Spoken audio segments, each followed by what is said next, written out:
Hello, everyone. Welcome back to our podcast, Avoiding Common Mistakes.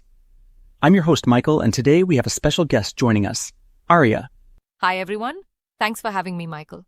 I'm excited to dive into our discussion on common mistakes made by English learners and how to avoid them. Absolutely, Aria.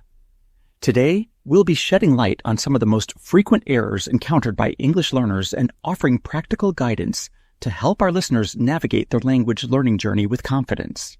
Let's begin by discussing why it's essential for English learners to be aware of common mistakes. Aria, why do you think understanding these errors is crucial for language learners?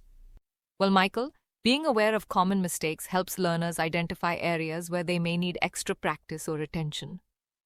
It allows them to avoid falling into the same traps repeatedly and ultimately improves their overall language proficiency. By understanding the root causes of these errors, learners can develop strategies to overcome them and communicate more effectively in English. Exactly, Aria. Awareness is the first step toward improvement, and by acknowledging common mistakes, learners can proactively address them and progress more rapidly in their language acquisition journey. Now let's delve into some of the most prevalent mistakes made by English learners and provide guidance on how to avoid them. Aria, what's one common error that you often come across? One common mistake is the misuse of prepositions. English prepositions can be tricky because their usage often depends on context and idiomatic expressions. To avoid this error, learners should familiarize themselves with common prepositions and their meanings, practice using them in sentences, and pay attention to prepositional phrases in authentic language samples. That's a great point, Aria.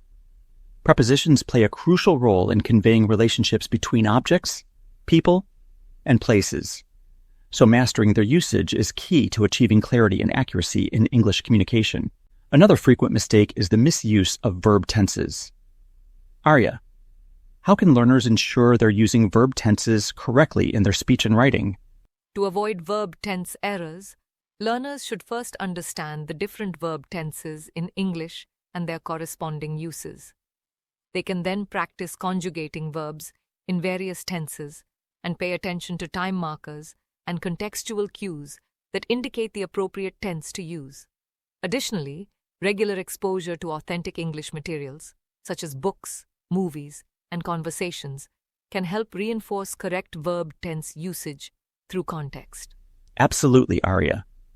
Verbs are the backbone of sentence structure, so mastering their tenses is essential for conveying accurate meaning and maintaining coherence in communication. Let's move on to another common mistake, Subject-Verb Agreement.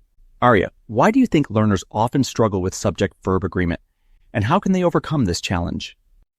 Subject-verb agreement errors occur when the subject and the verb in a sentence do not agree in number or person.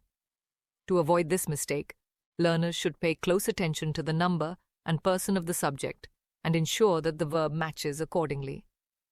Practicing with exercises specifically targeting subject-verb agreement and actively seeking feedback on written and spoken assignments can help learners internalize this grammar rule and apply it consistently. Well said, Aria.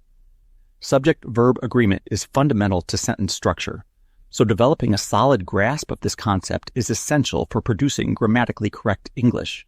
As we near the end of our discussion, Aria, do you have any final thoughts or tips for our listeners who are working on avoiding common mistakes in English? I'd like to encourage our listeners to approach language learning with patience, perseverance, and a willingness to learn from their mistakes. Every error is an opportunity for growth and improvement, so embrace them as stepping stones on your journey to proficiency. And remember, practice makes progress. So keep practicing, keep seeking feedback, and never stop striving to become the best English communicator you can be. Well said, Aria. Language learning is a marathon, not a sprint. So stay committed to your goals, stay curious, and most importantly, enjoy the process of learning and growing.